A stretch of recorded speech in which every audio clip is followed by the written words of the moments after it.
నా పేరు బెస్తా నారాయణ స్వామి, Telugu Desam party cultural జిల్లా అధ్యక్షుడు, అనంతపురము.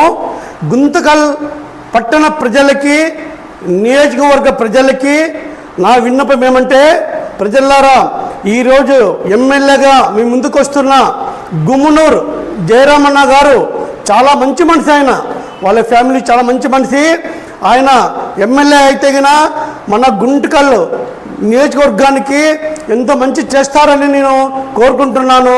తప్పకుండా ఆయనకి ఓట్లేసి గెలిపించవలసిందిగా నేను కోరుతున్నాను.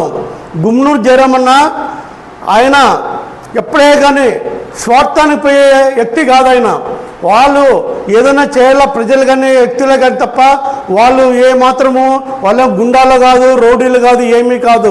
ఇదికి కొంతమంది దుష్ప్రచారం లేపుతా ఉన్నారు.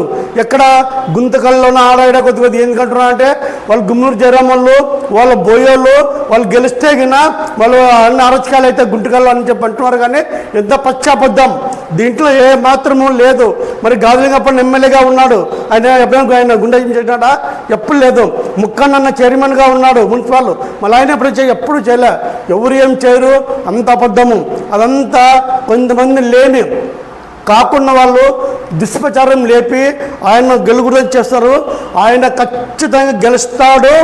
ఆయన గెలిచేది కూడా 30,000 పైన మెజార్టీతో గెలుస్తాడు గుమ్మనూరు జయరామని నేను మనవి చేసుకుంటున్నాను.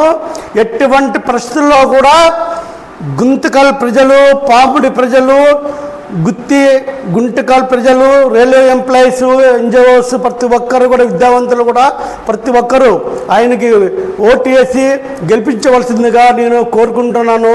గుమ్మనూరు జయరామన్న వాళ్ళు ఏదో చెప్తే చేసే మనుషులు వాళ్ళు.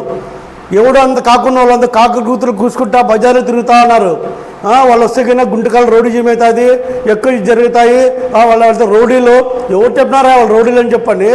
నువ్వు చూసినావా కళ్ళతో? నువ్వు చూసినావా వాళ్ళు రౌడీలా? ఇవన్నీ ప్రజలారా, నేను కూడా మన గుంటకల్కి వచ్చినప్పుడు కూడా ఈ విషయం చెప్తే మన దాన్ని ఖండించినాను. అంత ఏమి లేదన్నా, జయరామన్న ఫ్యామిలీ చాలా మంచి వాళ్ళు ఎప్పుడు ఏం చేయరు. ఎమ్మెల్యేగా గెలిపించవలసిందిగా నేను గుంతకల్ నియోజకవర్గ ప్రజల్ని నేను కోరుకుంటున్నాను.